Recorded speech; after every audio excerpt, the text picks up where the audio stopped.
সারা দেশে আগামী টানা 3 দিন ও রাতের তাপমাত্রা কমবে বলে জানিয়েছে বাংলাদেশ আবহাওয়া অধিদপ্তর। তবে আগামী 5 দিনের প্রথম থেকে রাত দিনের তাপমাত্রা বাড়বে বলে জানিয়েছে সংস্থাটি। শনিবার 25 জানুয়ারি বাংলাদেশ আবহাওয়া অধিদপ্তরের আবহাওয়াবিদ শাহনাজ সুলতানার দেওয়া পূর্বাভাসে এ তথ্য জানানো হয়। আবহাওয়া অফিস জানিয়েছে আগামী 24 ঘন্টায় অস্থায়ীভাবে আংশিক মেঘলা আকাশসহ সারা দেশের আবহাওয়া শুষ্ক থাকতে পারে।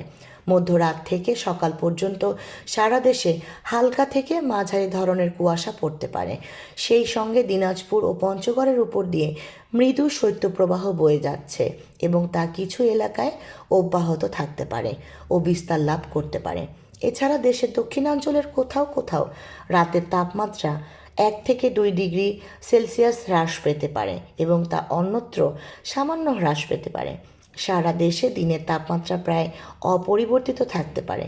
রোববার 26 জানুয়ারি সন্ধ্যা 6টা থেকে পরবর্তী 24 ঘন্টায় অস্থায়ীভাবে আংশিক মেঘলা আকাশসহ সারা দেশের আবহাওয়া শুষ্ক থাকতে পারে। তবে শেষ রাত থেকে সকাল পর্যন্ত সারা দেশে হালকা থেকে মাঝারি ধরনের কুয়াশা পড়তে পারে। সেই সঙ্গে সারা দেশে রাত এবং দিনের তাপমাত্রা সামান্য হ্রাস পেতে পারে।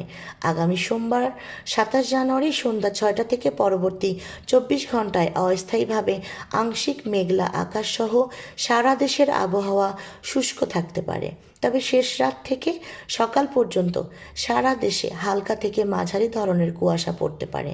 সেই সঙ্গে সারা দেশে রাত এবং দিনের তাপমাত্রা সামান্য হ্রাস পেতে পারে। সাবিনা শাহরিন, তরঙ্গ টিভি।